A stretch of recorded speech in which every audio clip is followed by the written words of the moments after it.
e wo chi wo ka ene ye di tu anamo a no pay yewura yentie we ade na ba maka se adwuma ide ni sua free ho we dey say na make what's interesting you ni sua free ho pa you are very good observant be hu ne se ne open no asi but enne ekono ya hu se open no eto ati eswati enkire se ensu no esa asia no ona wo sirem de wo hono ma na emom na nya na kese se de ye hu na oti a etwa mu sorry na enne se de ye hu no ensu begugu wo Ghana na afofam ho eye western region anopeya no na emmea biti se seki empotable no o se na ebono anu aye dia amoya ani ne empotable achese ensu betimi agugu wo ho no anopeyi na ye baye na ewo Ghana bidenti na ene ebe hu se munkum asi wo kumase empo ene ne empotable a asto no so enamu ene aso no de ye benya ne pa isanse temperatures no ko slim month ma ebe ko 39 degrees Celsius tanso na ba Ghana fi mo a ebe ko 37 degrees Celsius na sa 37 ya ona working tampon en kranza ne potemo nyina no so ebenya bisa ena oba anafo costa hon so o temperature na no pa ya 25 ni ebe hwe se ebe ko 33 na kese show up so aba costa hon no nti sa shi we no se ezu betimi agugu any moment from now no ebetimi nya ezu kese ne one western region and western north one no mo akonya wo so mbenya nsu miaka krebi so eastern region kleba bi ti se the grow importable so and akonya benyi passe bia nsu betimi gugu na se agrada nso ebetimi adwukedwuke nti ene still no ekirese nsu betimi agugu emia bi awo Ghana kitru costa and western mo yura yebada asesa no pe waje brenda da je na dia fa de hwemu fa wiemu sachaye no ho do aka bia so Ghana fo se de da di adwuma no ene so ye be adwuma odonfo no ka ho odwumadi eniem ntimidase wonmunya fo samse adutie ku ni akwa ne nchen ede no akotwetwe nkomo na ewiemu sachaye no wotwa ho mfonyi ede akyeye ma yenko House of Glory Ministry na ho ene ye kwa ye kwa kwoti onyankrompa asem ade abo ye bra ye koma ye honhom ne ye kra aduane adie Pastor George Newman wada House of Glory Ministry ano wo Kronoma Francho police station yachi pe ho na asafo America ho asem wo ewiye bremu onum da di nyankrompa asem trodo ka akire onyame ma age wo fi obodofo no ehyehye ade ne gye tuo nyina mum enu nti kwasi ada bia no pa no kron kosi wiadumienu empemu no Pastor George Newman the divine service tonkokra the manyamema eti se uni baby a wosom na pastor papa meka so papa sorry a ye ke nyankopon asemu a frafra wa bi anim no ya na do ni ache House of Glory Ministry na aboa pa na efiada bia na watwemienu so no efiada bia na watwemienu so no ye the all night and that's hot night you mediate team so a eno de eyempaye ene ye bossa ye bompa ye no nyankompon ni tumi abo ye hoban o ye bompa ye ne nyankompon nu adom ye bompa ye no bibie kwan ade amaye ye bompa ye na mpotire bia obonefo no peso de atum na wode atum no ye je ye ho afiri mu nti ebeso a na efiada bia na otwemi ani so no na be bossa ampa ye no ebi ye fa agonizing prayer na no edanche a kosiada bia enwe no otwe kosia de bia nyume no otwe ekosia nyume no nkroso Pastor George Newman wada House of Glory Ministry ano no edi nyankrompa asem trodo asempati adwumedie efa agenkwa 101.9 kasafidie so edi mawiase nyina enti kosia de nyume no otwe kosia nyume no nkrobia no aya for fidie ne to agenkwa 101.9 deti Pastor George Newman wada House of Glory Ministry ano no ewo Kronoma Francho police station achi epe ana friend 0549 85 26 02 0549 85 26 02 ofreno a obe je oso priority insurance say ebire bia ye wo afa yɛno ne kɔ na ɛkra na abrabɔ a wɔbɔ agyapadeɛ bi a wɔnya no fa wo nsɛmpa bɛda yɛ na yɛnyɛ wɔkyema ɛmmɔ ho ban da hia da mu nom na yɛtwitwa agyew yɛyɛ third party insurance, comprehensive insurance, commercial property insurance, professional indemnity yɛyɛ ni nyinaa, motor and fire insurance yɛyɔ ɛno nti ɛntena ase ɛma mehu yanka ɛmo asetene wɔ abrɛ ne yɛ wobɛtumi abɔ agyapadeɛ woda mu na ɔma koraa no fabra yɛmmɔ ho ban wo ne abusuamu no nyinaa yɛwɔ so Abematea Junction Tobinko Plaza ɛda no agyenkwa efemum no emu a ana priority TAD no yɛdi ne yɛhonam sɛ yɛwɔ a yɛyɛ adwuma wobɛfrɛ ano pɛn 0244 56 23 34 0244 56 23 34 wofrɛ yɛ ne a yɛbɛgye so na yɛne wo adi nkɔmmɔ ti ano pɛi bra na yɛmmoa wo na biribiaa nkɔnkan ɛmfa ɛmmam na Cambridge Senior High School was say yes you can also ubetumi ayo no ayo amano ayeye pa enunti ofo hwefo enne yese placement wa nkoda ni binya ba bi mfa owofo hwefo wani atutu ogun nsam fa ba no pra Cambridge Senior High School wati na sade ye kire no ye kire bi ewo ye nyankasa yeso ye ho ye general arts, general science, business, home economics ye trebi ewo ye ne ho ya sase ye adusua for SHS 1 to 3 vacation classes ye edema SHS adusua for na one afen wo be kono so say ye day say ye boarding for aba no bra be ya ba bi atensua de ya cheche for no wakoma o wa abadaye wonimu de a wo de kira de etu ye nya akoda bi aposo enkasa asebe si wa bon obenti wonimu we neni maths we neni science English therapy said ye tie bia no ye be ma obananya ngomesua ho mfaso oba for 0599 26 72 77 0599 26 72 77 Cambridge Senior High School yes you can. Skin City Laboratorium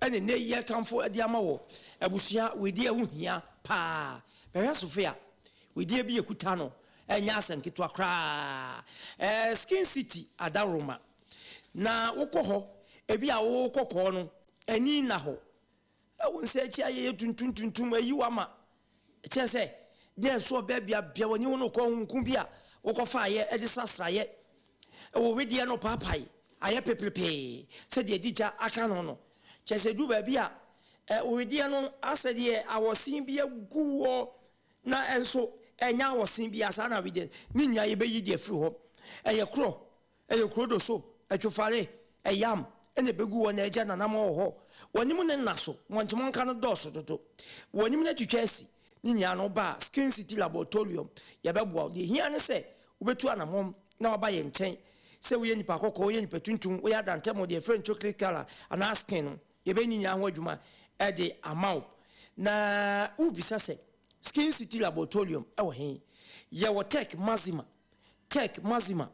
ya ne affordable housing no one main gate enhwe animu ho pe ene ye bie wo tramodel spa ewo ho na ukọ ho a tese wo gura wani ba jekeke se die besi ayi akrokro wo ne treat skin no ade amon obo a pimple niti na nim nyina ase oba Skin City ya beboa oba freye 0248 93 62 97 0248 93 62 97 Skin City Laboratorium bra na enye adwuma Swift Go ene ne abusia me kamfo de amawo kai se ne motoka bia na afro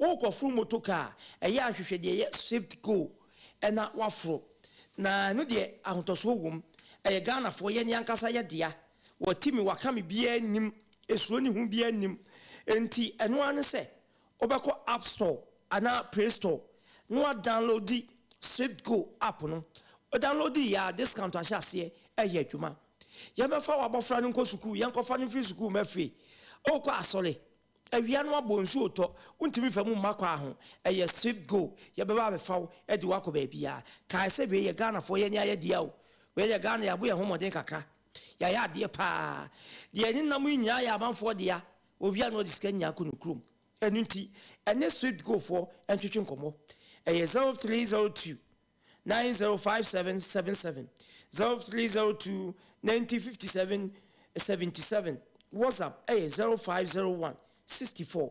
7600 0501 67 64 7600 ofrenya swift go and komo bia person ye die no ya beje brenya daje na yeso ya boa enchimu no na Isaac Paint Enterprise ho e paint papa efie ene ho ade ya pa ne se what is ke do dosopuo ana puduo ade asifie na wanya paint papa amfem painti wodano ntino ye hu fie no fe painti bi wo a wodi painti wodano a ewo no na efurofuru dano emwa wo kra ebi wo a efin ka ho a wo pepa enko na Isaac Paint Enterprise say won na akofa painti papa bi aba adutwam afebo ehire fie no mo hu se ampa efie wura onimode na yo emulsion paint, oil paint,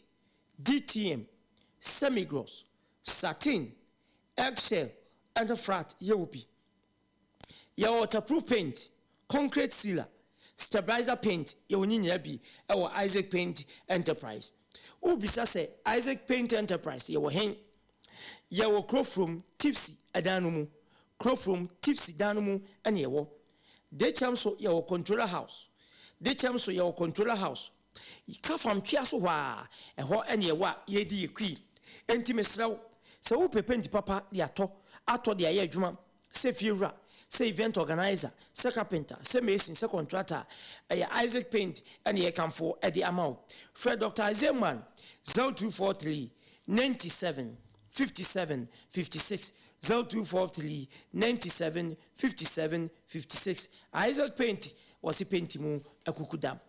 Liberty of hope and yedru liberty of hope wa ade wo se eba utrimu na ujitum prekope eye yade a ye kwa kutu ase o yade na ye kwankro wa kwankro enko ebi kwa anya hunhum die o nanso nya du papa liberty of hope sebra susu mo hawo gu so sikasem akonto sem chese adwuma sem awade sem yafuni ekura wo pe na ade awoba no unya bi ha dwem ebi a wodi sie bi na dwen ho aka wakonom de yenom wakodi de yenie obi ene pe bibi de ato no so liberty of hope ene ye kan for ade amam ene da so ho pa enunti obi ene wa wakoho amasabe nanimogu ase ti yedi won mo danse a yeni danse afere kura anope sole waka ne ko liberty of hope ne bebo apa o kidney ana o sabo ene ho aka na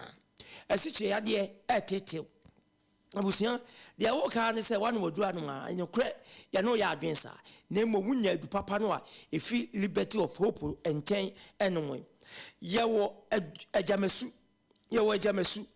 ICS gas filling station ho epe oboase kwantempo no so ajamesu ICS gas filling station ho eho ene ewo na eda e friend se brada yesi nkonwa na omanfo a won wo hawo yade ha beto won so bibi pam wo no ye hwe won hyebremu ade ma wo no e brada no pa no nsia sara na memenda no pa no nsia so panyifo transe na wo hwe emwa obetimi de aboa adasa enti anopay free liberty of hope 0598 29 77 67 0598 29 77 67 odi free na yanu eni nkomo na abaji en edipa wonu ka ho bi ena no pay yesi nkonwa yede mpehua so tise dwumadie esomwo yanya aboafo nkrato eniemra yeba yebeko na de ubokrata emusem na poso brito ba ko situmesi ayi krado a wode ebemaye kaisa haya de nkwa 1.9 yanya aboafo nkrato emra yeba what's the wedding is it? Oh, you butu ankasa. Messi, Lufat na wajima were you? Hey, malaria drew Lufat. To my wedding were you hospital? Sister, where I imagine there, few hours to my wedding. Na Monsieur Semu whoma yeshepe. Linketa was mikuniya. My husband is sick. Hey, Jamo Tonodo. Na basi no yen. What's the water tested positive for malaria? No, never into the one for ambulance na one. Up ambulance. It's not a bicycle. Hey, no, nyasi from Kakabo. No, kick. Menye me wedding gown na me make up nina. Sometimes. That's right. Nearest pharmacy. So one meji Lufat. Entrance Pharmaceuticals for malaria druna. Inyo. No ye na one chair. Mukuno china nenadi. A brand pa. No kuniso. No pona waka that you may kiss the bride. If you want to show day. No donna. Man no ye donne. Indeed, with malaria and cold to them. Lufat. Malaria drop a test for malaria before treatment. FDA ashesa egede inkratoi ajatum se eye. Obiara ribisa. Neda me shiva. On a payment yan wasn't brodo. Me see all your alternate. Fatigue in a fever. So on a payment with pizza. Me see all your alternate. Malaria. Then them general body pains. But I'm free sick of alternate. Everything be alternate. Take off in be the ultimate, no martinate. Malaria fever, no martinate. Nimu fatigue in a headache, no martinate. Weja when I'm yow, no martinate. Pastor na lockdown, no martinate. Presented full count, no martinate. Saya you borrowed them, no martinate. Mano mede, also no martinate. Yo, no martinate. Malaria fever, no martinate. Nimu fatigue in a headache, no martinate. Weja when I'm yow, no martinate. Pastor na lockdown, no martinate. Presented full count, no martinate. Saya you borrowed them, no martinate. Mano mede, also no martinate. Yo. Rose, for kitchen video man, maybe Sasa, I have run always assistant. Bra, Uswa Bremo, Tanya Mankuni, a Kawari Ebre, you wait there so to any Hennapa. You did my children, Papa. I can't do this, but wedding yet, Russo. And she called relief tablets even now on Taunton. What to me on my wedding case? I don't know. Cold relief. Pepper sono kokoko. Etimi a wangi tenkiti. Uchimu yo dududu. Ana hinimu sonyusu ananso hinimasi. Cold relief. Ebe relief wo ama ho atɔ wo ntam so. Cold relief. Semensia wa enkambetra oba we mu saa so mo agam hako. Awari so. No.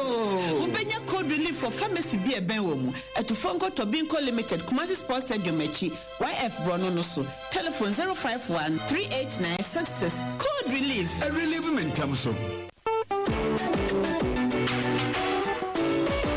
Foligo capsules with syrup your multivitamin for fry. A yellow mofani benina.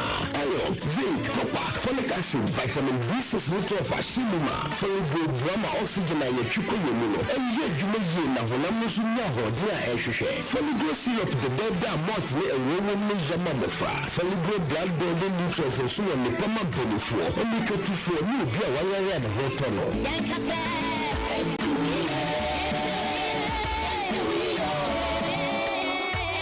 FD ahwehwe sɛ gyedi nkwatwe mu agya tum sɛ yɛ Afisi se na me da na me sewi. Bema, na ne de one pound na nsuo dware wo sei. Me nuaba, me nkosu sɛn. Acquire contractors bi nom edeme afaso no. Ɔman mo from sika nyina. Ebe de ne nkogya nisu. Ene de eba ne construction worker. Adwuma ko ba ko pɛ eye MCell Construction Services. Wonu mo na betimi aboawo ema odan no. Wetimi esi ne kama.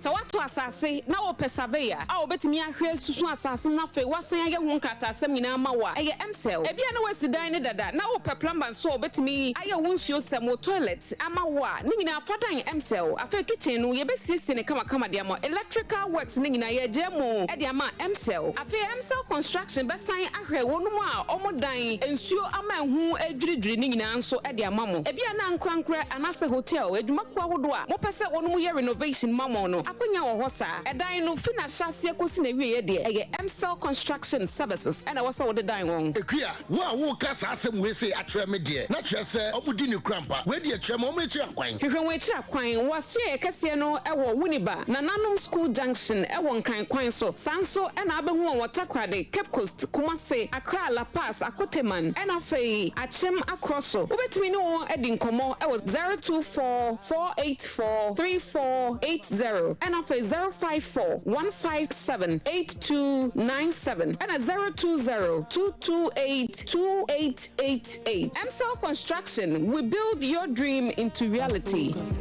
I can't wait to fly. Oh, I'm alive. sorry dear fa. One kasa wo de hoa wo hu. Mo hwe me skin. Ama me sha atare a memre kra. Nyame Sure Skin City Laboratorium adepa ene ton no. Ye hyperpigmentation and a hypopigmentation. Eno ye yadewa hudu bia ewo redie nani a Skin City pe ene betimi ye free ho. Malesma eye nan so beye wo manim sunburn area show freckles ene nkeka ho. Eno danche ye ka bibi se acne ye pimple eba ni panim. Ebidia susu ye wo ichitosis eno ti wonum se na don saka skin na. Wo feel skin rere sa facial ye rere ho. Senior eno ye white dot ene patches eba redie nani. Ube so bo wa redie nani na muni said ye bubu pleats ana guidance ana keratosis eno so ye strawberry na kwa ye sa wudwa akokwa said akokwa ho tie sisimu kadam no ene ye wo anti-aging facial creams eno esiesie wo wrinkles emani padua ne sane fefefe ene sa wo se wo beware wo skin nye eye Skin City Laboratorium pe ana mekan for the amount ene ye wo dry dark knuckles eno eye wo nsachi aye tuntum wotimu so obi ne color fe pa nanso ne nsachi ayi na ma afi ye wo dark neck ukwo mu say no na yetum ene ye wo severe dry skin ye wo severe oily skin and damage skin repair when it aswasa eye Skin City Laboratorium pe ana mekan for the amount facial and body waxing ebebwa so wo Skin City Laboratorium achira kwan a ye wa sokori mampo affordable house insure ni mu pe for 0248936297 0248936297 obajo so adwumayefo nanim tese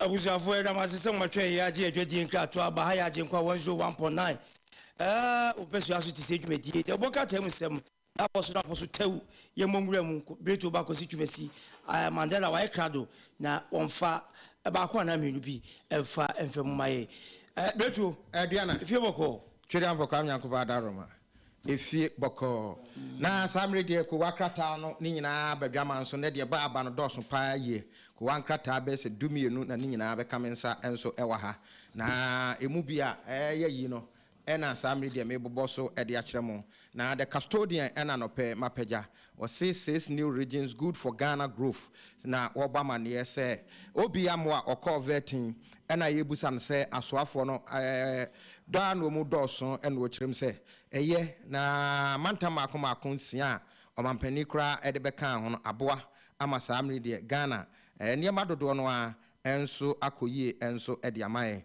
ti wose mantam no aban eboye no yade a aboa pa ni tituru ama Ghana ye dwumadie enso etimi akoyie pa enso ewo ha Memphis West Municipal Assembly implement measures to ensure sanity in housing wo muso kwan on betimi afaso na samre de obi atimi anya ba bi di ni trato ene ho nsem enso aba na dairy guide was saying I will bring back economy back to life Alan ena samre de wo boss amanye sanse onam ebontoa amana wo tue Alan say was say I will bring economy back to life so obi ya ni trimu adwene no obi ya ni so ade hunu ese Ghana economy na wuara o se ne Yesu se wa ma mesaya no na emum obehye ne ma nti Alan no oba ebi a ohu potholes bi ewo mu a obehwe se obefele ne nyina enso eho na timi enso aboa send ye nyu no anko a yes promise the people anything the end will justify the means ti ono ne dia woka enso no nendo a wonim se NDC amanyukuo wo mu na hyabadwafo bi ekọ omampani dada John Dramani Mahama kache na afi kokobusa no se ye twatwen wo ache ti ede ben na ye ntimfiri ho na o se samre de woka na wasi so pain akire NDC amanyukuo nyu mo chitaafo nyina enem rasabadwafo a wo mba ho se kwambia so na obesan gina ewo NDC amanyukuo no edim ti samre de wasi no obi kan so wasi no people se obesan enso agina Metrolens and was say yana and a country you were lunch amatin or say it is your turn the honor so air canon na wo bia obeko bia so bia enu ha obekwa ye nyu ntumo kwan bia so no kwa ye beji watum na akire no se ne obi kan se fear the delegates no ho na asem ni nyina enso eho na the crusading guide enim na ye hu se you lunch amatin woni yana womo so do mo nsa ato mo nsa yemo a womo enso echi a yin anim se ne yedi kama mo nya nte no de Alan sa de o ma active do mantam mu ena womo enso ewo na wobontoa enso wo ho se tu ahenefo ene asi ahenefo wo monto aba enso emfama no the informer anopa de no ko inform here anaso ko hunu ye a wo ba inform ye no se kwamradufo ena samre de aba no kwan a wo fa so na adwumayefo katua bi a wo mo ade ekoto no ekobo obosia ene ne ekeka ka ho no wakasa afa ho se we no aba no enwai saade no wo ye no na enya de bi a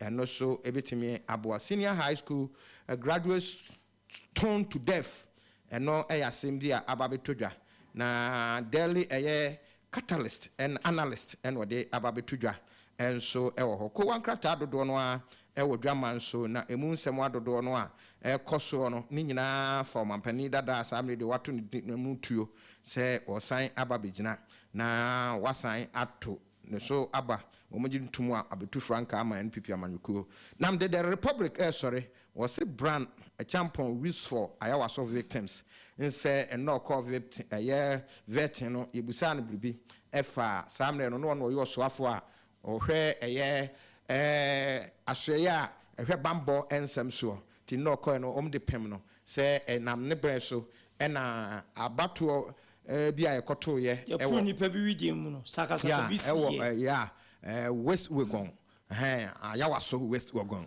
nti yekobusa no bibi efa ho na wode sa ansam to dwase no onim ho hwe na adua na me sorry de na enchia sonko na mde ko ade amana na osai boaten jama me ye fa no gbedema wono okasama NPP amanyekuo no efa ewo jama brochi memu na chese ebusua asem na me kan yo na ye nyina mi se ne maame obapen ne eno amaboatoma wada no benkum so ti memne da ebe wo kuro no nedikan ana so no ne die nedikan wo kenkan su na edikan ufuru na akwa dan ti ye nim se bia me da na akosia da no obehia nti na ba bia wo bia no mo achia no pe ma yakọ na de ma me bona baso na me kan nyina ne se unse radio station se wo Kumase ana santimantam ha doso enso enakakra ya wo ba ye nyina Agenkwan FM Hong an na fidie ye den eda wo kwa wo ba nyina ka mu wo ne fie Hong Kong na fidie da na sa me de wo ba so ne ho kani ma me broni fe one no ene ba nti ono so yem na kwaba sani kunu so etu ye na wanya ono nko amana na ode no enso aba nti nana memre da na kwaba ka che se dua na ba so se wo so kai wo pa o me bo dia wo ne ISIS no me ne ho anom mo de wo kai mu enso nyina nti nana yam wakwaba Edward say radio stations doors no nanso obaye akwasi ya nhwade yesi free SHS yekoni free enu aminimu cheche ni bia wo pesuku edi ama na bofra na o pesuku di ama na bofra teacher ni wo pesuku di ama na bofra schools no ko ye ne memfa ni di ntudwa bebu o ha yesi ubenya 7,000 dia ye beji abofra no na be cry 2,000 therefore 7,000 ai schools wo bubo di no memo ubenya 7,000 e beji akra go Kumase ye ubenya 6,000 de okonya ya na wo form ye 5,000 ba ko bi so won so kan na asem kire me on de ne ba no na wo mso mbe ne di ena okowura mu a ena omu ye ne boarding ena kro so otua 1,000 ena mate so obi so otua 2,000 na 7,000 5,000 no me ne 7,000 schools no Kumase ya eno no hwan ye de so bo no eno teacher ni wo su ma ana so ye teacher ni ade ntina wo se ayi se ne nya ne field a ebi a wo no do wo form we cry elementary school and junior high school and as I'm ready 7,000 this is all fun away asa na to niam obetoto 7,000 dey no dey na la kola no school for university wana o say o ko university sasa na ma we num na ya na da bia I can say sempanimfu am mu ani an na ho e woni ma bia kwasi obi ani wa ni da ho panimu bia ni da ho nkrofo kokko so this say yan kwa ni kokko so ya kwa ro ya ni san beburu na me say afi kokko na so afi ya afidie badwema na eto akola na badwema me ka cho say nyame ma ade atia enipa na ma no nsia bo na no kra no wo mu an ye say wo mu di dwirim wo mu no a wo mu di ba abontene ye wo mu de akwasi nkosi hwi Nkosivi said down be Motiana Motiana sa Mensi be a Wokumasa Crosini Wokumasi and I'm in governor so more can say I'm more carry and I'm more sorry and I'm Motia Sao. Nipa who bibini bia be kobo sem je baby adron de Ghana no asane e kon de ebeja ya amna say you asay because na yanko fa computer level grand go school 7,000 6,000 5,000 yanko amaso ye sa akode pepe ni komo ne emra ya be be to so na sa akode ayo ba akra ne fie boko de na na no boko yo ano pay for no wadu de na ekoso ada matwafo ni che de me bone taw na ayi agora ba atepo bekaya ebe na kakra ni me de Angola ono so ewo asokwa abampesua so me ka omo amoton enua ewo ho no mo de enua ya adwuma a te se ho no te se be a esun yi pa anya asam ketwa kra na me de tudwa no na omo pa che se ba be tudwa se mpanifo se omo entumfiri ho se betimi aboa ama company bi so abebe teki ho no mo so dia ya mo adwuma itina mo twantu se omo atena ho ache ana bibia so enkyere se eso mutufo so munya pepe ga pepa ko munya na fake ya mo ko municipal assembly mo ko busa ya no MC o so on de oni mo hwe entina se twase ade na omo tena so no mo ye omo ho adwuma se na omo so eka no na anu ya omo so ya omo bi omani ekọ adwuma mu a omo ko ya adwuma ho nya ọkọbani bi abepra eja sa ko je pepa no ye no din ko na wotwe kra mai na wo ko na emfidi nwuma mnante kwa no ye adwuma no mo kase wo mu nipa wo tu wo mu wo makobisa yesu na structures wo obi ye na adwuma anya na mu se wa ye se park so obaje kwa FM 101.9 ye Facebook page nso a wa ye se park so from eja na ebe hu se ase ho amanfo mfidi asese no ho asem na wo kan ya na won sem na edi nkomo ene anope ejenaba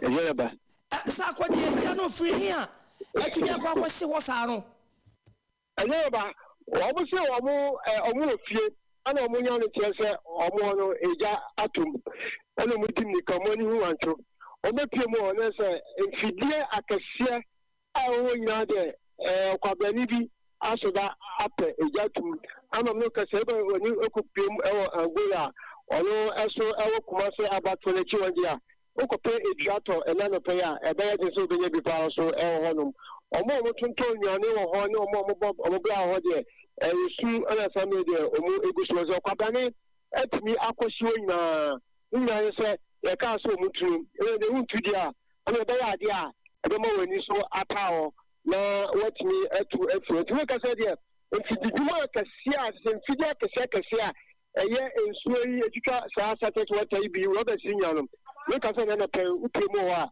ya hye onyina na ekopi ono ya ne omo a omo no hawura to omo etwe komo yenti ensem omo kan na yento aso enfila mi abema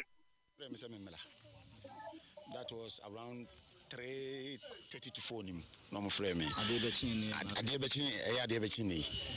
adebechin ndro kwasie no timi so mtia putuja timi ba medika fa ayifo no first one no me fa no so first one dika ba hadada ntima me ham ho na side speed me bai timi ba medu ende ne se jane de ahia akona nim fan tie take ne hu se no aha no sa ndu egu e jane bitima tum to ho ne yi ku gina e me ni me brothers ne bai no ne ye for so ya ne dundum ho no bia na de ba bisi no na mo che dai jane dia obia head nim the source say candle din light to obia head nim by me ma dwunu me kitu bi dia me say nipa bi na head ahye ya enye say the first na na adwunu da bi na sa we can was 5 hankwan asa hankwan for 3 times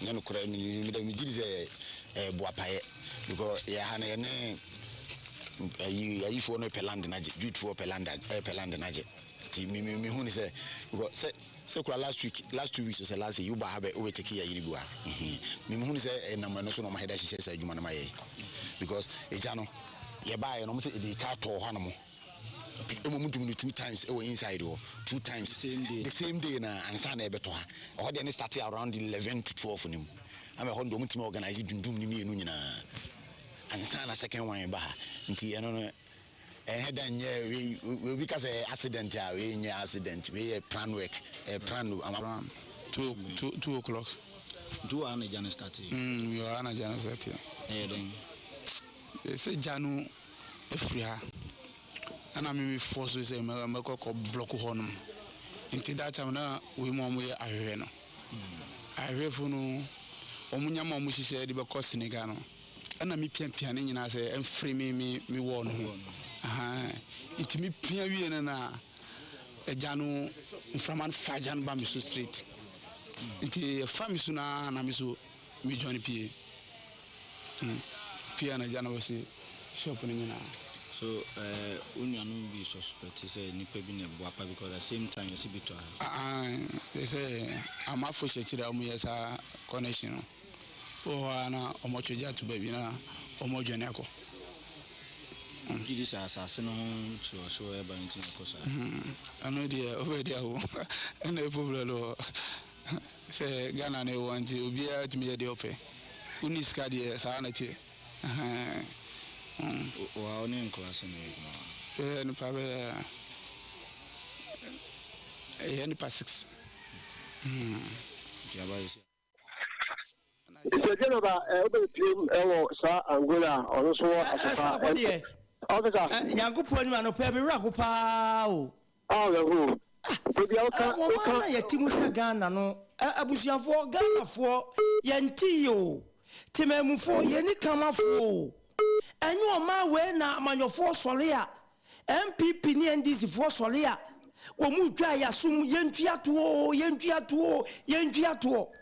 na so peso to bi kra fi ba bia wote a nyankopon ni nipa ni mu ni ekwan ye fa so tu nipa no sei enete anya mu ana mo so nya mo pa adwuma ma Ghanaafo ayi anya na ko pa adwuma no ma no o wonu ana akosua na adwuma empo sa asase no wote so no se ya ne dia se nya ne dia ana asase wuraso wo je na dia yesi na adwuma yesi ni fidie ko bi ni na de dia ko wi a wasa ba be ka che de se onyo o ma pa wudi se nyambra nsam wo Nyankopon wo soro na wo hwe no ka che se onyo o ma pa wontua to wonfa ma wonya good citizen eni pa wo yes adi na wo soro edu sanda no ma kwaji akoya no ma kwata na maka se aso ni je be ko na mo bebi abewu ato no awon be de sie no awuti na ko aso na sa o pe bi akoba de ko bi ni oboa sida etu bi na o ya no adu se eje se di papa ge se e na de aka se wo ko bi no etu de o ye de no so pe e wa ha we ko bi ni pa bro ni pa sa de we wonye onye sa de we da ye ko bi ni se de ya o kan no yan san se jimia e wo ko bi ni mu no e ho ebi ana ye che jo obi ni wo be che no he sa de ya o ka be sika ma o fa ma ko se se bi ko bi ni ejimi e don do fa no ma so me ye gbon ti hu je be ni bi e se o me investment ko no ama na di se ko bi ni se bi ye jimi aye ti no ana ma sa no ma ye na ba ma e me bi wo ti o mo ha ti adwuma we no wa fa amofra so no mo ye adwuma no amofra ni bi e sa ko mo na o ti o mo kaka so mu nyina ba ko te fi ama ko ma de wo mo no ma se so gwa ban se aban pe adwuma mo dide ki ano temamufo no mo ti o mo nye kaka no na konfo ana sa konfo ta ka o mo ti o sika ni yan se adwuma obi ya obi nye sika to ge ni ba ba ko hye wo de bi aka wa se ko bi ni de se bi oboko so agimia ko sa temu da ba na ko to pia na gugum na wa shiko bi ni de pia na ko bi ni wa adwuma etum ti ni na na o fancy de be se kire fa ka me ka se ka ko bi ni asema ya be ka ama ra o ka asema ha de wa ko dem ko bi ni de se ya ka de o be gimia ko se eri aseba se de da se de ba pia o sa ko de pra ye be das akwasi o se ye din ko mo fa free SHS ya yeah ikatua e koso wo mu ho na ye see 3 years denti se ka wo bi bra Facebook bi no se bi binti wo no pa e didn't say that eno de se ka emra no kra ma kwan sa san se ye se ba bia fidie no do be kro no e ho na wo so ye den wo kro na sani yekan Ghana ni o kasa bi kra o meka ontimi nya den e meka so o kana kra na o kan kira o kasa nkobo mi din o enti se koba na sa ade a sa na ye betena mu enkobo mi din o enko kire me kira kwan o enko yese yo o so woji we eye oya o ba we ni yese ye Christopher man na Christopher de se ne nyina timu nyina no ene ye Christopher ena se ye nyina kra na timu eye Christopher a wo mom teatea mu e waso dem wo mom de wo mom a e bo fam fiada ne ne kekan ka ho ni wo mo a ne kohyia wo mo dance ase ni wo mo a ne duru ba bi etunu se wo tetatara da ho ne ade ade ma ne meme ye ne a ye ne a enti inde enti na Bible no ka no wo se kekan ye nim kire nyamso mpa but ye pamu de ahoden bisi bibini a wo sa ye Ghana bibini wo be ko bu nsem jimama akwasi ye hwe na wotwe grama ani ye call sa kase ne atronsu hono baby amante kwa ne ye aduma ye no mu kodi nkomo emum ka tu aye tu omo ho ye tu omo zum lion fo aba ka cho asase no o mato eti o muntu o bisa sa ye fo ne ton asase no o ba ko busa ye ba ko se jima wo se nyu ne ton wonim de wa ton asase no ye busa we ya wo se wo esi na wotwe mayo yasi wo mu yasi wo nyina dro ho nyina ase dro be kofo nua na wo mu mfidie na we nyina mu no na onipa mo koye sa ya mo nkomo kire nkonkɔhwe ne egugu ho ya mo nkomo kire no mo kɔhwe ne egugu na wotwe mayo empani se ento wo ada na ma fome di so da ho twɛn wo ti sani awo wakɔhye nkrɔfo nsase na bia sika bia wo nya firi mu ana me tese mo sori a mo se woni pantwa to mfama wo ma bia Fred Ghana mo sori a mo se woni panya good citizen yemfa kwasafo o mamba pass de na wo ya adwuma wakɔ akɔhye na adwuma no tese wo de ontu by force ontu and ye to kageti afo anu mu ye tu yem ka sesa amra bro say ya ne siwana ye mu aduma ne ke kan ho da ko pe ena wo be kono ne ye bu be wura mu a ne bia wo ye de ko yu niema na we je mapon aduma be ko akoda de achi amesa be ko no se we ye bone kase a ye wudie kase pa wo bi dwetre wa hye no wo bi be fa ho anya ya mama technician san fanto so ma ehwe wo san fanto so awusi abraje nko a 101.9 your Facebook page so I Ajenkwa FM Kumasi 101.9 YouTube I Ajenkwa FM live me see na what you call na what my last week and you could in come ho no mo ka sempanyi so mu tu omo to omu tu omo no omu baby a dipa wato asase no na wo ya akra bi a wo pe compensation wako anase yema obre kakakra wo kwa ha we sinyam na meton wo kwa we sinyam na meton ye enene yase mu ejapade no the guy last week e call na sam na we wunte ensuo wom machine won se twanwie nti eno na extract ensuo no efri mu na ejigu machine no so a na ensuo wom wo hu ni nyina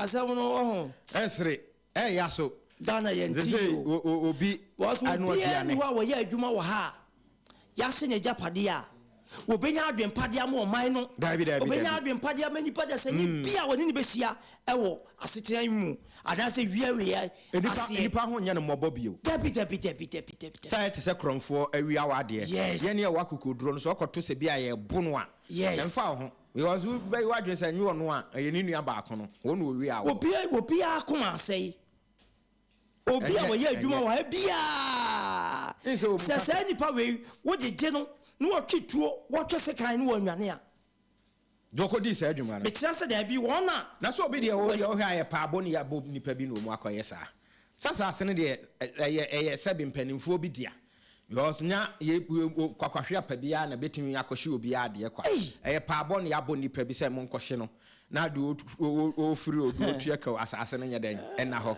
eda ho wi a no bi wo so a ubedi ne bone adua na wanhwe ya o fa ho totoro to sa na make a che wo say wona wajapade asese no na adwuma abɔ no a wonim dwe obedie no sɛ nipa we sɛ woni no ya de kakra bi na no bufu wɔtwe sika wɔtwetuo no wanwane a oh ya won akwashi o mu ne be anwonafo wom novenes wom obia wom obia wom akra di nkomo bi ne yere aho anope last week en yesi etu omo so mo na zoom la anyo be ka che omo se o mato asase no omo se ewura na moto free ho aho enye yenko MC ho sanse ho askwa municipal abaka chipenye o so onim de oto asase no ubisa obi aso o hine o setimam ni obi ase onim de oto asase no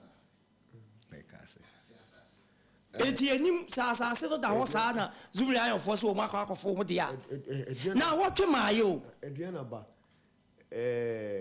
ni okohye ade die yebeka se yankopon ko ananim but then ono so kan hu se billions of cedis na why dey wakosey no no krofo obetire but eduana me go problem wo ye na nkasa ye hu o ya asasi ya yonko busa how many years na amanfo atena so asase no so enti yeti asase no so no yentimi hu se ye ni ankasa no ye mfa akiri ni yenhwe land no de ne dia yanko ahoma no so nyanya adwuma bi ma ye pa ye beto aso ye ko na ye ne yewura ya abo atinjan ebire bi atwamu na wo fredom de ma NDC amekuo no ye ne nko na ye ne nkodi nkomo kakra anopai ofa ya abo atinjan akora wotebe nka anopai memwate mwakwa aba aya agenkwa 101.9 die to asantema kumasi mejozo bene ofa na fie bokode na me adom ya da odun fo no ase sa no pay so wode yankwa ache ye bio ofa adopay ye ba wonchani a enye bone nansan na NDC amekuo no mpanifo ma ye nya ne tie se ene wogefo bosumi ne de toso ne fo aduonu mienu e wo mfinhia mpinu ne aduonu miensan mu 22nd February 2023 NDC amekuo no wona opeso otu franka ama amekuo no wona opeso ogira ewo abato opeso hodo so semna sebidafo no akwanya beba beda ho ama wo ma mobi akofa krata akuchie no wansem edi agum ene ne da no esom na yenya ntiye se Dr. Kwabena Dufo aka ne fotosanfo wotu sa na mo ibi wofa enukura be ne wo sa ansem ni mu wadawo medasi bebe ma mentia woni wa beja for studio na mentia tipo utie anapai amenka se no credit home mo be kaya so nyino atuna ni tuo dada aka se ameya domna ebe no so nia so elia kwenya no ba beta so na meye na tumna uti na mo de wo wa ko kofa nkata na no etu franka and amani ku na chitafo emana fire na wetimi ababe tete ma amai njusi na ne se obi na ebi bia wonti be ni na na ingredients ne before ada so mai na se amani ku ebi ya se obi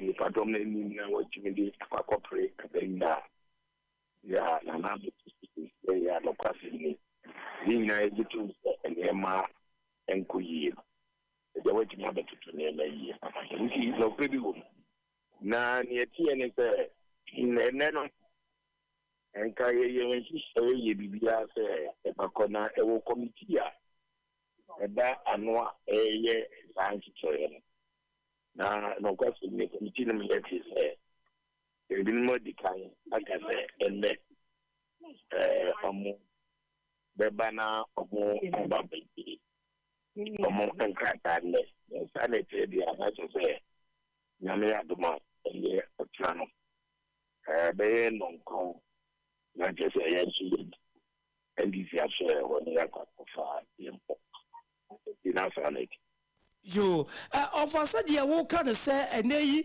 ebi mu bedi kan kwa akofo omo die nti bia Dr. Kwabena Dufo de no ebeko wochina eno ofa wey ama many pebiti mu se wa hwe ya yakwa yanim na Dr. Kra no ebi a watwe asan se gina ya wasie no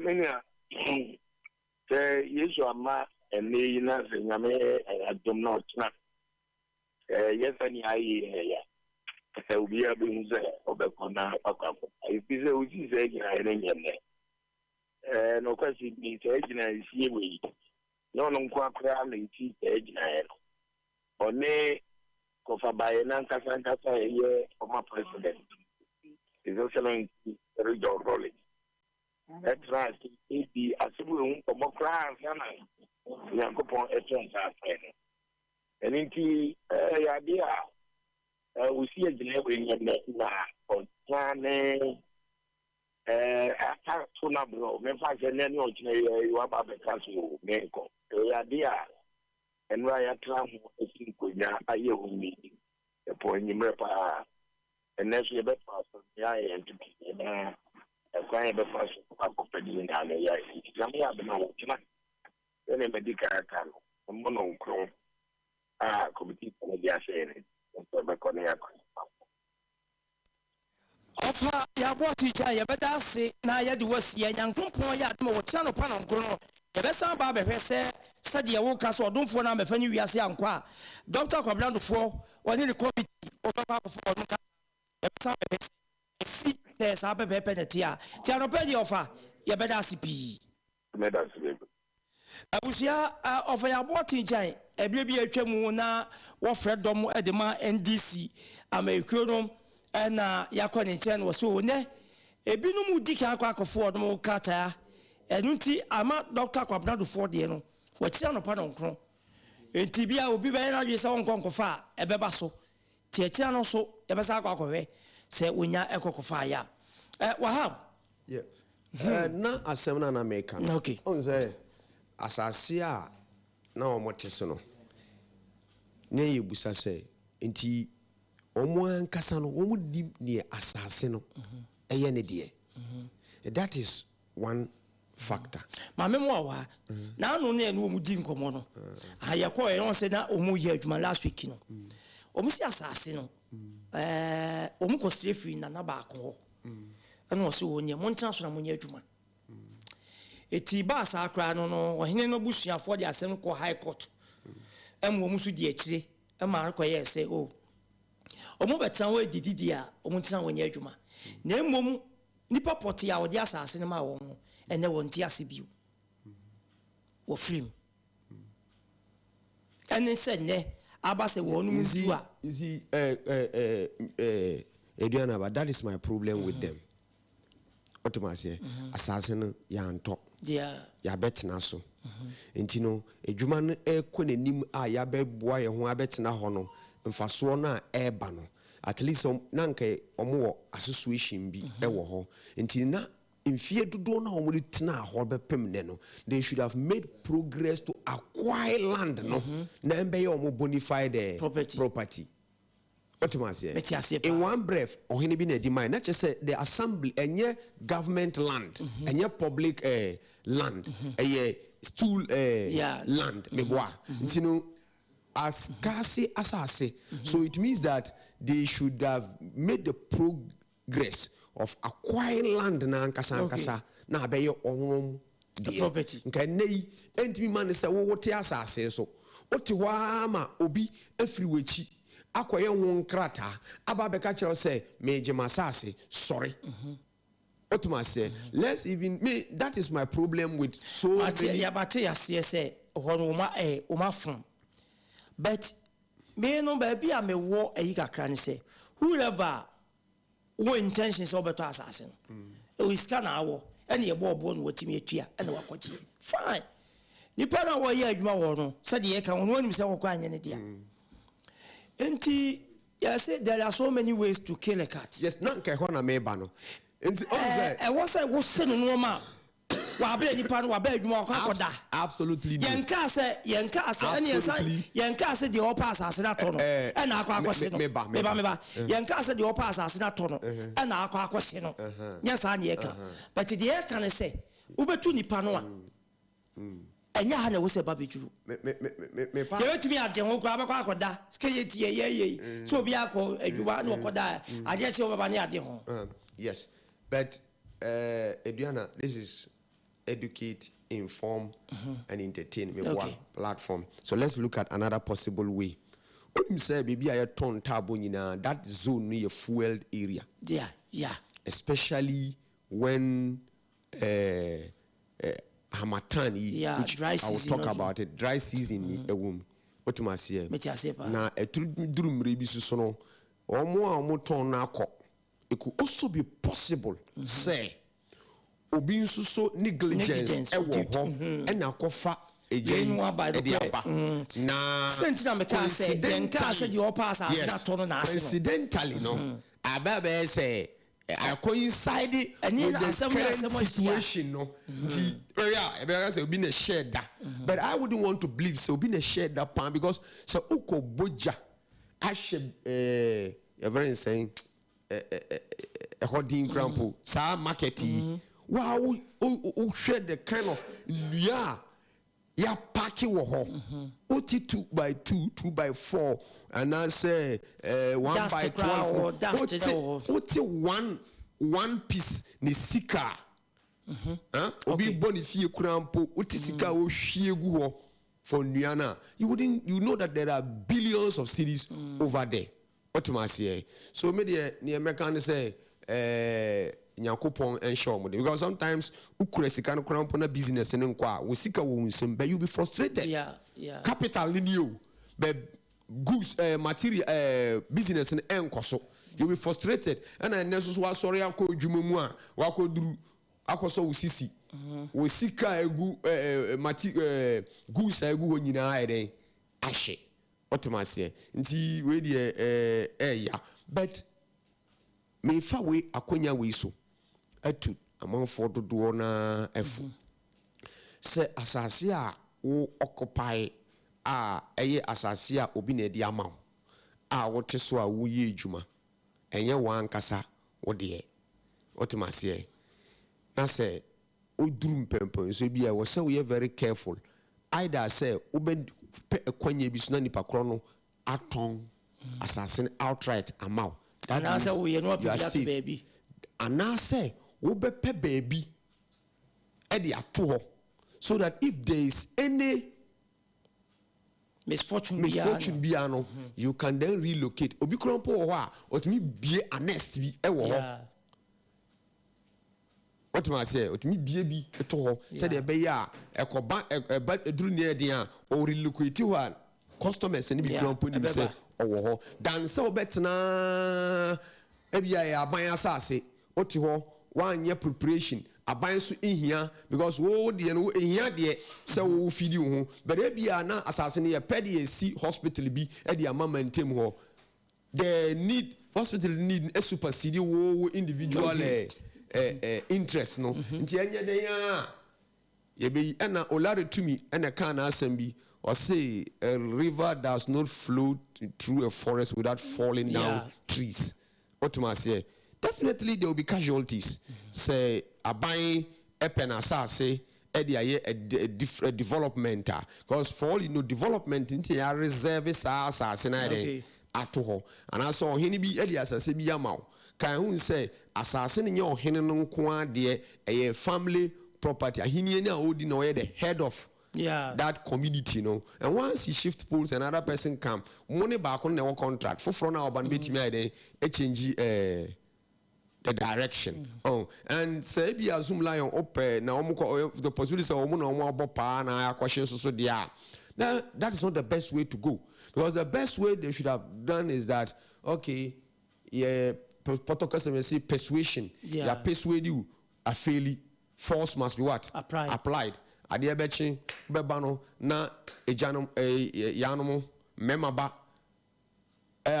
abo eho nyina hia oba behu artificial green forest wina abepie wo mo adwuma mu nti when you come kopeka abra ogus ni sesako but before that no timi mo deadline say kopim dai say na say wamba na sɛ kɔpem da saa na so no ankasa ɛtena ɔyɛ ahwehan na sɛ if fa force ɛyi no afiri mu no then he cannot blame anybody down on ankasa ne ho anu ya Abdul Wahab ana watene nka no kasa de ma MPP America no ya hwɛ nimu sɛ Sita Saidu kasa de ma DC ɔno obɛtena se na Miru Akokwantwi as social commentator Wahab yɛnhwɛ ajebu NDC America ne na akwanya ba sɛ wɔn kɔfa wɔn nomination sɛ nipa no wɔkɔ akɔgyina sɛ mmarahyɛ bidwani wɔn mpɛsua bi soɔ so wɔkɔ primaries anase opese oye frabera edima na man wekuo no eno na ye ne yeru ayabo atenjan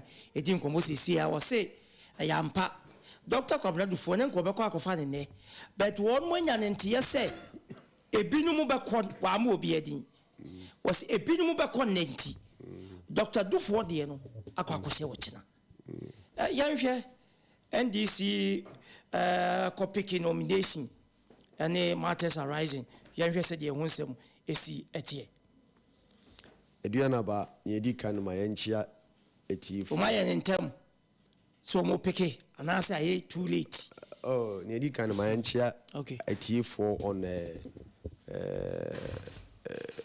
mo ofia o mo de mfidie e de ato ha na menchia ahwefo so a mo hweye on Facebook na me na o ma se o mutimi anya bre e de o musika ato credit ato bundle e de hweye duana ba ansa na mekono as usual this is a project mafa e de ato me ho me kase kurampo no I'll be looking for obi to say yewura to bi nkono mo na ono mo aboa enura cool meto me bopa read the Health Act, Public Health Act 2012 no. Me read sa act no. Me read we no me hu say o baby unemu obehu Food and Drugs Authority. We say last week na me busa asem bi wa ha say nti Food and Drugs Authority for omo okurum ha. What am I say? Meaning when you read it you get to know that amount for a sleepy on duty.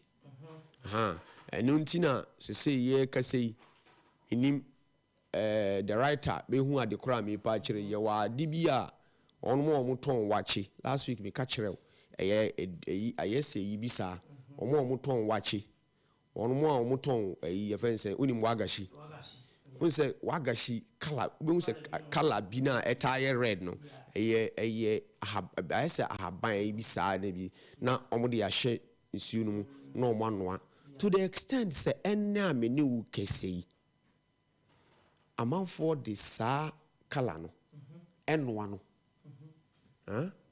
edi ekoto toa on say na say the omu import this plastic ofa bibidru na omu bottle bi black deep brown bi sa be black be deep brown bi sa na manfo akono asadi whatever they put in it only God knows na oma hye ma no mo akopɛ label bi na omo de abo akiri na omo de aba dwom na omo ton ebinimu use pomade bi pomade ya wonimi omo akoto wo plain one bi o ye ni ayatene kurase no hamatan season na ye extra na ye fe no kwase antembo sa kwase antembo yi ni akoto na se breman nku ni abe na the colors bi aye den asesan to the extent that amanfo koyam no maybe no mu you see is a tupaye tupaye and I say say you know omode e shame no what am I say amanfo to me I don't know where they usually get it na omode esan see no mo kata so no mo di shame then they bring it without going through any laboratory test to ascertain the efficacy the side effects of all these things, and yet we have Food and Drugs Authority in this country.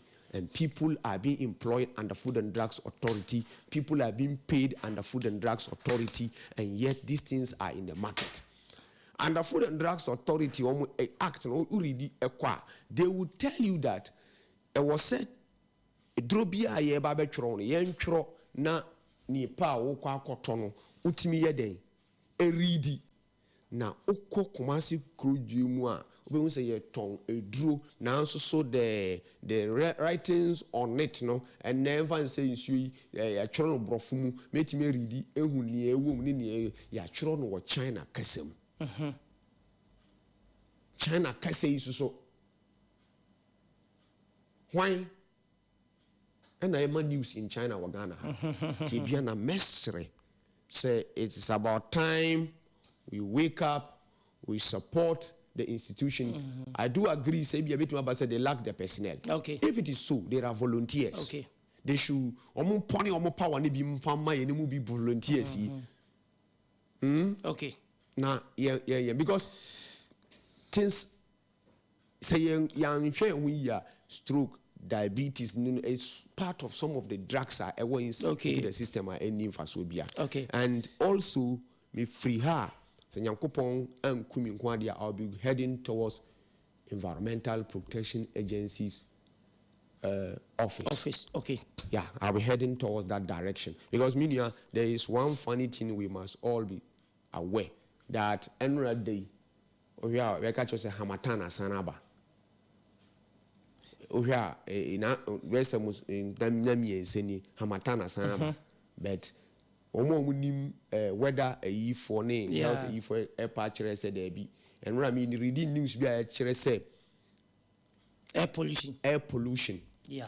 Me who say Ghana, the list in the that top. Now, Yami may struggle with quaffing. It's a corona time now. Because I'll be there. 140 Praga. Okay. It means that some people are not working very. They are sleeping on their job. On their duty. Okay. And those who have to do it okay.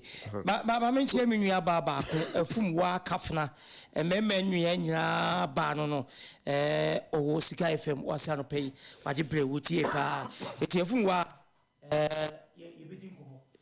Tiao baby, Oshea no pay bia. Make out say miracle country. Accra or social commentator or trassi. But Musa say Fimpo at say. A graph of body. Oh, you are doom. A cherry, Mihunisa. Nama kai Mubutu says, listening. Mubutu says, hey, Ghana, I'm in Quanam ship. Aye, Namian and Baby, Winyano. Mihu Adam say, Mubutu. Initially, no, in Papa. And I want class Africa, no, I'm say, yes, I see orientation, you finish.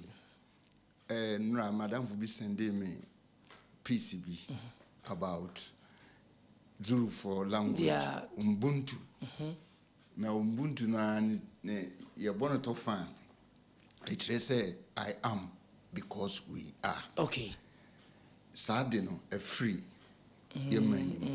So utie asema mini ka enti sika odi be yeden odi busa ho se sisi ye de wiase sika nyina mawa e de na odi be oba tsanwa tuku mfanya hwe yenhwe arehosem a esi teki billionaires o mabedane purpose just 45 seconds banks are running bankrupt. And you are mope.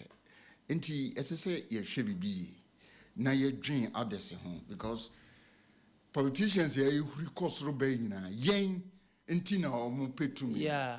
No mope to me now, or the boy yang.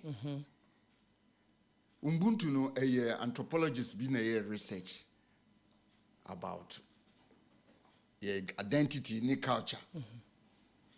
Now, or the tofico seed you be say. And or Bob and Colabian say, Omuntu America. Now, what would do Hokane no? No offer, no D.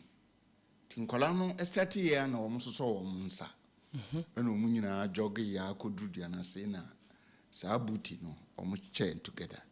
And the research and say, why this behavior? And say, yes, I am because we are. Yes. Nature say one man no chop. Chop, yeah. But yema yimuno. Shesu obi enye sika kakra bi na ye nyina akohia yi ase. Na hwe mo mo bagrodin tumpan hwahwa no na waye se kukuruku. Sesa su no ye nye mfiri mu a be say Yesu Kristo, Muhammad and other prophets. Omo ba wi ase say omo medi Ghana so a. Emfa. Ye be su omo abo. If you say you trimo odien to the extent say no each one for himself. Yeah. So collective responsibility a say God for us one because baby obi baje. Eni ho God dey say odade baby no abo wi ase no odi wi ase ma yen say yentinem. E no wa kire ye papa ne bon. Na ye wo baby o.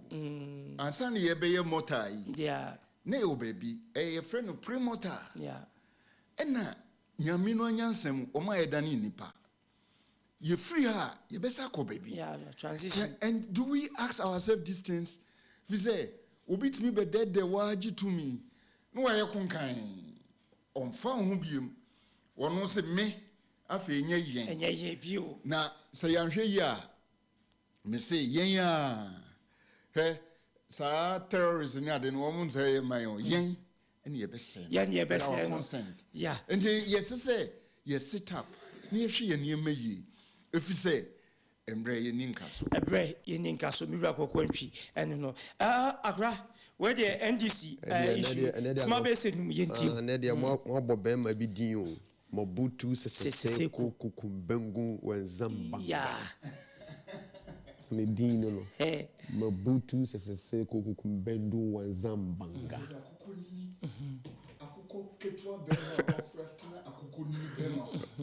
The full name, no. Eduana, as to whether NDC for aye early and I say early, I say coach behind any team, I need the formation and the strategy of a obo. To my say in football, maybe we were 4-4-2, or we were 4-3-1,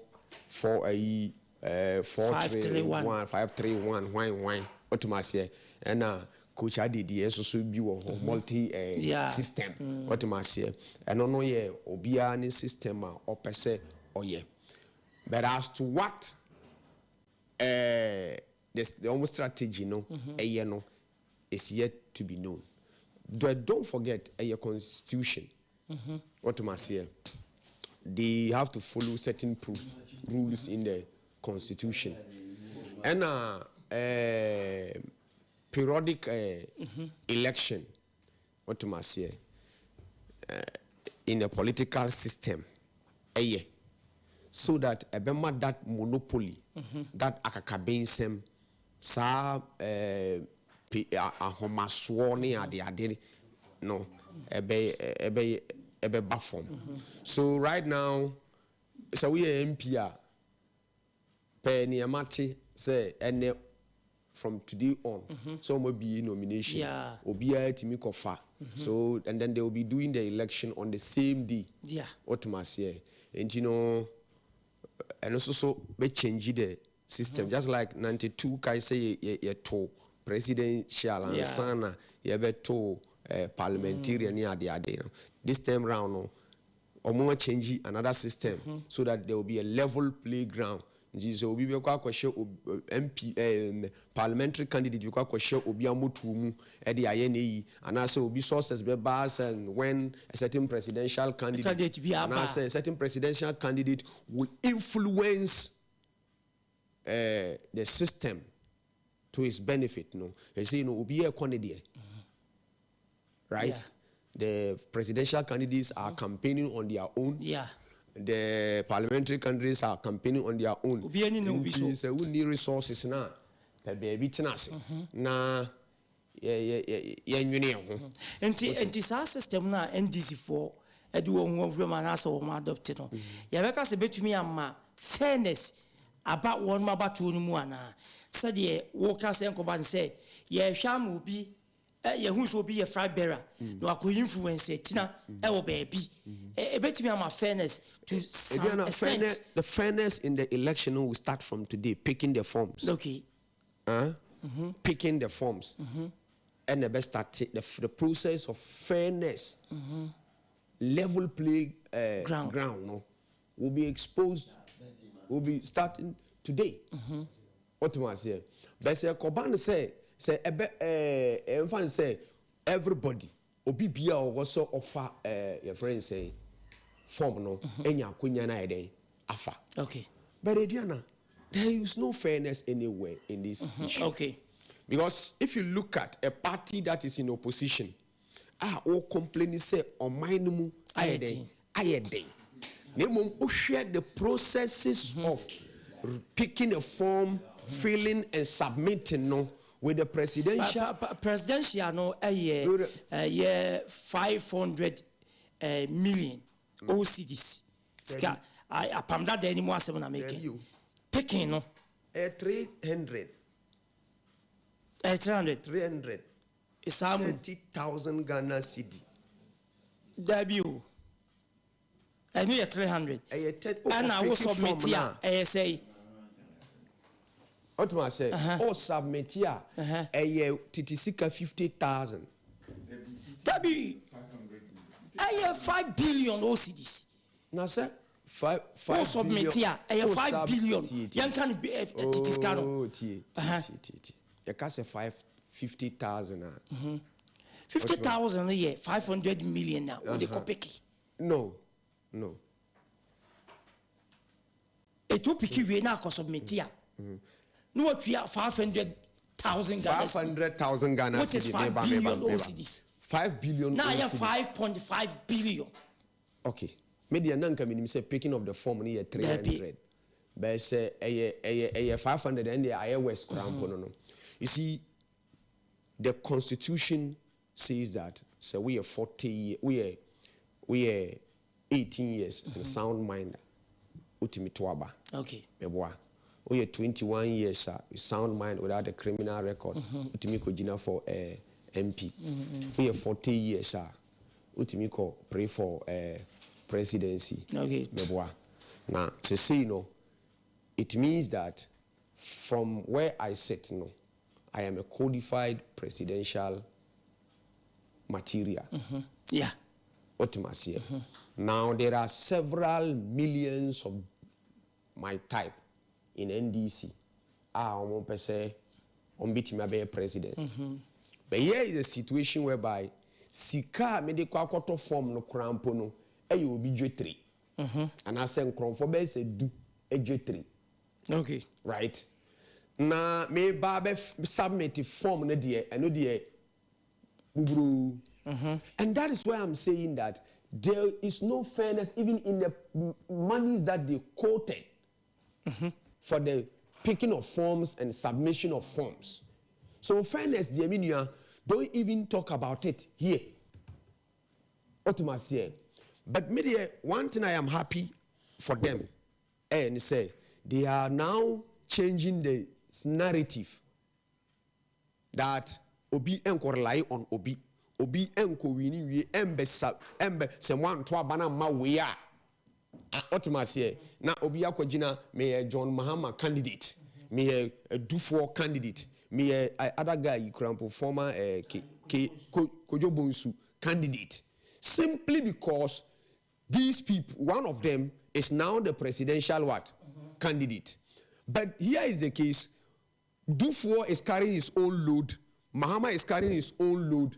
And then your friend is carrying his own load. But Adriana, let's come back here. Media minimum say is formality. To be quite honest with you, Dufour is helping to deepen democracy in NDC. Your friend is saying Bonsu, Kojo Bonsu is also helping to deepen democracy in NDC. But the decision has already been taken by the NDC grassroots. Debbie, even here that we are seated. We should fear delegates. I agree with you. Today, Ntina will come into conclusion say, if you are a politician, direction na party aircon and neno. Okay. Party NDC aircon and neno tells you that among all the NDC candidates now, almost call for the presidential, Mahama has an upper hand.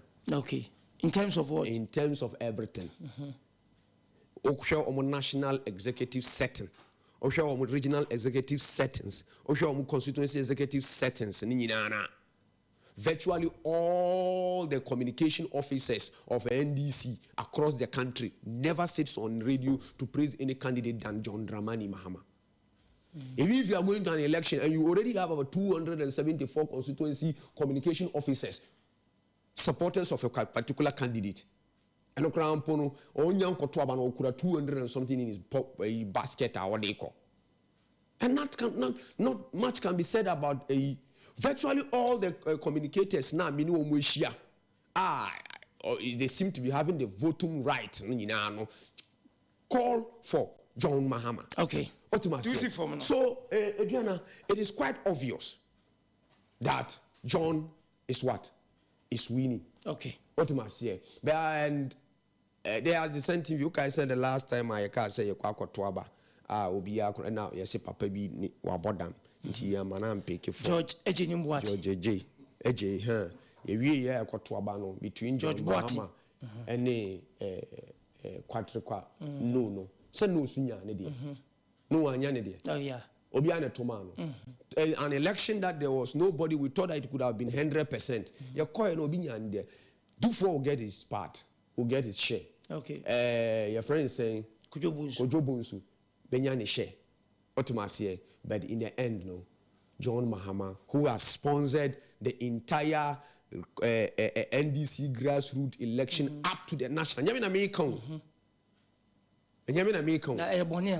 Oh, there be, but it goes to tell you how whole grip to the party. Okay. Because Kofi Adam, na me shebi. I was just only a spectator. The political student, no, I was following. Me yana me who say Kofi Adam, ebe peja say sita no car e fa o mo basa e fa o mo nyina de konkra ni nyina ne didi ne ne on beba ne ne on gumbuto nyina no na efri John Mahama na council. So that has been the normal politics.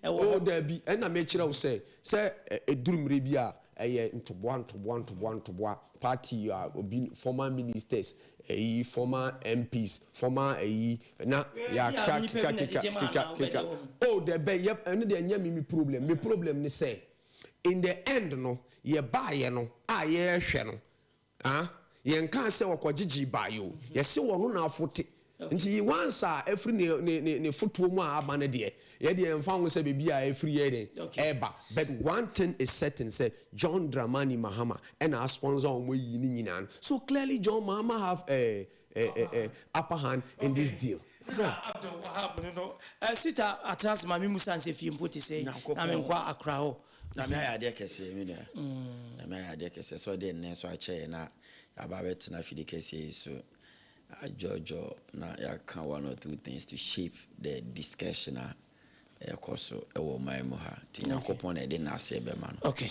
Sita say do no mi rantwi yentie we ndi sam no muntu a ene won ma sase etu chese won mo sikwa no so towards 2024 ene na esase yentie o won mo sase bo ho de wuri eje ko ejebu eja nya babitu yo we da say we chat for ekwani de omu si so ache John Mahama yeto abanu wie na wo mu dede se wa wini no that time now we na just obesan aba na we dey just some fans officially no na officially ni sugar coating we say we campaign pa wie na uri esi kire gumo wi no wasa de kakre be ni no yi okay na as my colleague yi kan there's no way say any strong candidate and a competitor be wo NDC. Oh, sir. Oh. Now there will be a Jomama Wadani Tingodo. And what to so. Now will be a work court. ye nim say wo case ese edun katia be yi to say ni ni case ya ni nim numbers are nya or elections ono ne kan enti sa microphone we a deputy na mbe wo man inconsistency no doesn't so what I say but because democracy as they are better than monocracy it must be deepened at all costs because democracy no enye but you need alternative bia democracy enye the best system of government but there is no alternative to that I am telling you even abrofo and so why are we championing the cause unya alternative yemfa ne say enro ayenungu yeyemu side effect be yempe but unni empanyi so se fa akwa yempe ne yetana manya mehunu enunti na ya begyina ba bi egyina na se se ukofa form utia 30,000 na oye submission na what you have 500,000 have $1 million Ghana cedis enti hini yekui 500,000 Ghana cedis and so what must submit forms no enti say sitamo a omania bre omuhin a bedena abranti when you have 500,000 to submit a form on presidential candidate when he is 40 and above. What of us can we? Oh, massa. Ghana as we susu. So says democracy no me 92 na manyini na me ye juma. That time I was working at Temahabo. Enti me hu bi pa me hu e kwan rolling semo e fa so a dubuahe MPP for the boycott parliamentary na nina ni enitum. Enti from 1993 to date, yet me to submission fee of $5 million Ghana cedis. And it say then selective justice. Say the bourgeoisies, the upper class, and ebe try swat that kingdom come. And no so dear ni breba. And no sa class system of governance, even in the party, ni breba. If you say yemfa yembu obi anim tiao and this for upper class na omuju omutum so ombetimi a challenge Mahama and any other person no sign over 500 million cedis ubusa ebeka say say we are resourceful say we mobilize the fund from where and that is the root of corruption if you say so obetimi bo ma utua 500 million as I sit here na nipa no hu na yen fa na say unkwa na we abrantie wo krum ha enti that is the genesis of corruption ukotia 30,000 utia na dia fa form keke form a wo fele a endi 20 minutes no wi na uko submit a enti 530,000 ansa na the electoral commission beji ansa ejisa auto Ghana about 5 times enti says kan ya omunya no he na sa GRA for no omu busa obi otumi obetuma question political parties hina munyeska ntina me believe senka state sponsorship niye na man na hu say sika say hina me sponsor na fi ye ko enu so ye be prunia na be cap two political parties said yenke na ewoyi nanka bibia ye tietietia ne momusi nipa no nkopeska na onto Ghana 5 times ansani ya toaba ukono ukwa himfia ahimfia yenko home pie kwa ubeja bibi ubeto petrol ubeda hotel so ukwa campaigner you need about depending on the days I will do here ntade yenko abe 20 pair of dress as o chef say atariba kono yeko campaigner yensi atade o ese suitcase ba ko daka num na ontare gum na yishe na wuji ebi kura trip ba kono so wo free tamale ko babia we be change be 2 times because we want to look sharp in presence of people enti a huge budget no enti ye kukrumponi me President Mahama enyem nwanwa sabi obi a wadi president adi minister adi no obetime nya enkrofo amana bo mu na wo mo boa no for what reason omudi a seed in almost so no more because and it has been the norm in our settings. Abrochire dear, ultimate mobilize the fund now, Udiska when yano etuja. Obama no ordinary. All stress Kenya be my nipper who say in the menya and obia who we are obadgetino. Obesa submit or audited account to the Electoral Commission. Nebusa say, ya na ye Ghana. I don't auditor general ya on one share. Because me my campaign me asuma kobida. Yeah. Masa. Tikambebusa as a wuko jina as a presidential, what you say? Oh, yeah, the say infant party. Neye penny pakra manaba. And he insignificant. And then yes, can be a shaky, an average person. Nadia come no ye torn. Because encouraging any poem dear train home to the fruit. More than home. Papa. And the other year, no, try more day. More day, papa. Convoy do what she. I'm telling you, hiring cars. And just say, be over you be a sika. Baby, over there.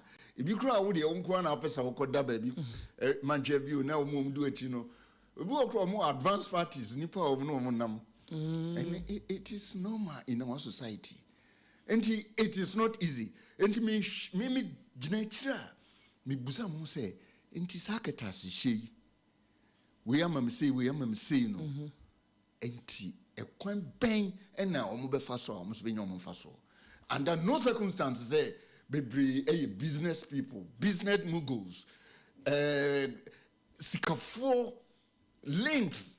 Into one this cano, a be pope now only be the president in India. Okay. Afrina no muso a bicha. And he sa cosmetic is President Mahama Kofa ne form do for so befano. Meno a nyade fufrubia. Senka meka and this one. Enka obiti se kodubunsu na do form no said ye wahabu kai yedi kai ato President Mahama wiwo NDC circles now as to say national elections no obenya baby didi nwa asi ono na ehia nti ska bebrebe ya omutugu no ma ye ho research da presidential candidate branding sika omutugu no senko omo de empower the grassroots and elections ne campaigning a bit easier but they think say big boss slow nyum na TV so no no this room enti odi ye be ye no ye be monitor omo ye be pay nipa be 100 a omo be monitor various stations ni ahwe sika omo be hwegu na ya hwe president ni pay for the 4 years ye straight on so be there 4 years no sign obeji na yen strike difference ni hwe say e kwan ban no obefa so a obetimi afoto ne bills a ana abusia wabo e di aye campaign a abedi president ye be frɛ no excellency no enu ne hia omo to me na say collective responsibility say ye mum ni yen change the cycle ni yen so seed bi na the next 50 years ya kweso aba no eni Ghana politicians entina me da bia me say they are managers, not leaders. Okay. We don't have leaders. They coming to manage us. And to be manager on encourage you because we went to school to learn to remember things, not to think. You go school, what utimidi baba ena utiminya e. Nasa would change the narrative what do what to ono. Yentre adiesa. It is a teacher no kase 1+1 or here 2. One can, even in the university, one produce what the lecturer want. You will not get good marks. And then, you know, be the president. The president can say, one fuller, unya resource. And can yes, be the say, you know, Moon MPP for other political commentators and others. And who say, there is inefficiency in the governance. Papa is media. Me who say, BBI, mommy. But, and you enterprise be no way. And a worker say, be a cosono, ope. A year, a doodle mamu, and yet they are shown, sir. and he said, do one to a bar and a unya position there. Adentina, any panel do draw as your MPC cry kaze was a mempene because people supported you there and omuna opese will satisfy omu. Omu bua oma uko jina so omu kwana omu hiao. Namfie nine and in few mochino at Yamia Nisono at say 45 seconds. So many devastations in Turkey. Yankaya huya rewo. It is nipa de ye penino. A bit more slip a few some but form in a second. Ukrano. Uhundi ujina beam. Rollins away. Jayakufo away see. Atamus away. Kwame Nkrumah away. Busy away. A champion way. And others. Kutoka a free fa. Omo mudi may and omo way na. Ya yembu ye chi and kosho omo say. Omo busuya. Omuma, nafu, position at the same. Okay. So you who said you ya best sign you na ye de a struggle say ye bibi a gentrima near Jedimpa atu ye man. Near Jedimpa atu ye memu miracle country and wati nenkano. Sita. Mina. Akra yenti way. Party for Encha party for na mincha paying for more region. Any new about and the deputy constituency deputy secretary and a chief from last weekend. Rana, 1 week or no police. Okay. Yeah, Philippa. Yeah, yes. And Rana, you're quiet in 1 week. Rahel, Madam Rahel. Nyabotrena, dear Yami pen or Eden, or Yenya Nipa Eden, Epe. Tino, Yabema, Yenuano shedding. Nakachan say, wanting team na de Ebeba na abano. Na Yamompa say, on big on betre Enqualano, because Enqualani didn't here. You know, this issue about presidential and parliamentary forms are out and ye bobo ho any as them me pap me of our king the money em nwanwa and say or say 500,000 no sikano doso and where are people going to get the money? There's one thing very clear. Political parties are around the Iranian political parties are the backdrop of finances. Okay. And he said, if you want to be a presidential candidate of no less a party than the biggest opposition party in Ghana, i.e. the NDC, i.e. government, or mere government in waiting. Now it means entry of 500,000 Ghana cedis. And on said, then you cannot mobilize money. I'll be timid. I'll board the running of the party. And party, no, so you run the party. The monies that are paid no are not paid to an individual account. Okay. To the running to the party's account because any the babe party ejuma. So sikana omutiano. Enya si dun ketia na ejedi. Enya fifi kwete na ejedi. But something ye de babe to party for two. Na de aboa party no day to day running of the party. So obi tinchen a wa hwani a some of moke can be say nipa bi na ti ba bi na oje sikanadi no entesa. And I don't think say even in the MPP when they want to go for or more primaries camp they will set the bar low, set the bar each and everyone be out. Sorry, I know sorry say about a presidential candidate. No. Yes, I did better do. There is limit to everything, and you must understand that. So one thing I know say. Some more fatina okay sabi na obeka na sanu ne wiacha na de ka bo abanti enkonko teka no political parties always have people are almost supportive parties no enye hanko go to US Donald Trump or financiers okay no over if you allow me over to media na say if you go to developed countries we have people they call lobbyists who lobby in government now my pay contract ne positions be ne opportunities be among for the omo say juma no omo, that is their special field the omo. There is no political party in this world. Obi and so masne. Anytime be on elections. So a strategic no-brainer. It's a strategy you don't need much brains to even consume. And then sign your novels. And say a set at 500,000 Ghana cedis. No, I am no. Those who are contemplating to contest, they don't see it to be okay. Because they know says it's not going to an individual account. Straight into na talk, and then you pay it through a party no portal. The party has an account, and here we are. Presidential candidate might have his own campaign team. The party also will have their own campaign team. That time they cannot fall back on the presidential candidate. First come up here na fan konko rane. The party no. Inti sika omo jeje no. Enu bi na omo use no omo so their run party no activities. 275 constituencies in Ghana. Party no be each and every constituency. And each and every constituency will be visited, chiefs, decision makers, imams, pastors. So do you think that yakwa wow can I say yakwa the answer pine about yes say yemfa ayasa pine shabe.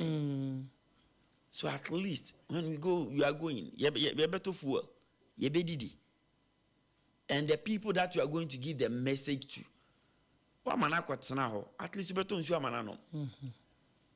so and out of place. Okay. Say be charge 500,000. And offer a casa no the cofa say inconsistency. I'm call parliament. I say no. If I follow what went on in court in 2016. Court case Akufo-Addo mo de koe quite different from, is it in 2012, right? 2012. Court case, the reliefs are not more seeking, are quite different from the reliefs that we are seeking in 2020 elections. How much DNA saying? Yeah, DNA. It was about the declaration. And almost on DNA, the validity. The validity of the pink sheet. Yeah, okay. So it's a totally different thing altogether. So unless it takes people who understand the law, no, what say sometimes you have to take your time, read the name Nipano air power court. Nina election petition, but the na ye panel, any the no mono panel, and ye pet. So where lies the over. When we went to court, that was the impulse of what we went there. Then you didn't listen. You didn't even follow the. You said you are saying that. One tea. No. What do you fanisa? One tea. Yes, I mean yes. Now they can outside. Any day they call court, no. Is it the same thing? Release better than they seeking court. Those were the things that someone vet your minds to. But this kind of me, I know where you are coming from.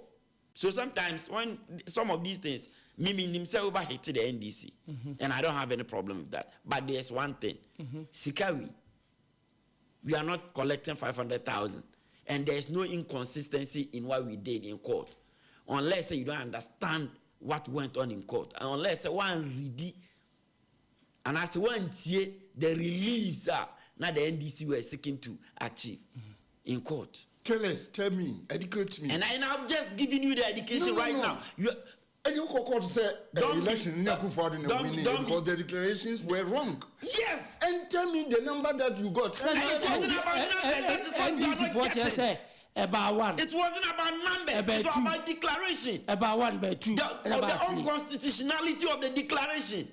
Get the things right. Sometimes I know where you are coming from. I know what you do. That be he's my uncle. You have been in this game for quite some time, and he know me very well. Nti asema me ka no. Nti no ade na ye ka no. It's about the unconstitutionality of the declaration. It has never happened in this country before. That is what we are talking about. So the real ayinchire. So it wasn't about figures. Let's get the distinction right. So mina 500,000 no. It's not something that out of the box. Offer, you collect it, and we are not going to use it for tea and parties. We are going to use it to develop the NDC and to make sure the NDC gets running. And that is how our party, at the wisdom of the party leadership, Omotana Somuhu said, ye 500,000 as a political party, it will go a long way to help the party. It is a old in China say ABA how yes, opinions are like noses. Everybody is free to have his own. But your opinion cannot in any way changes the decision the NDC as a political party has taken. And that decision is final. And that decision, no, and it was taken at neck, the top hierarchy of the party, and they take a decision, no. And we saw the need, and we here say, you charge this amount. So, and yet the creation of general equity, and I say general, I say doing Ketia, collective decisions that were taken in the best interest of the party. In this Sikano, it's in order, and there's nothing wrong about the money. More, you can have your dissenting views on the charges, but we in the NDC think say it's not out of the box, but rather no. Something I mean, who say party no. In any case, were you in this country when delegates were given 10,000 cedis in the just ended MPP presidential? But is it good? Is it but good to say? Did you talk about it? But we are talking about what did you talk about it? You are being selective. No, we are talking about you see, NDC. no, Debbie, I come and say what we are. Me say the problem you have in this country is lack of candor. And yet, before since you see sometimes you use what has happened in the past. Now, all the about example. Now, what I say is this one on right track, and I say not on right track. That is what you must do. But you say, no, I'm not telling you what to do. But I'm just telling you what should have been done. No. When we were in Ghana, I was in Ghana then. Well, even the internet and the internet even if you are not in Ghana, there are certain things that it can never elude you. There are certain things in this country that can never elude you. So there are certain. 10,000. Is it the best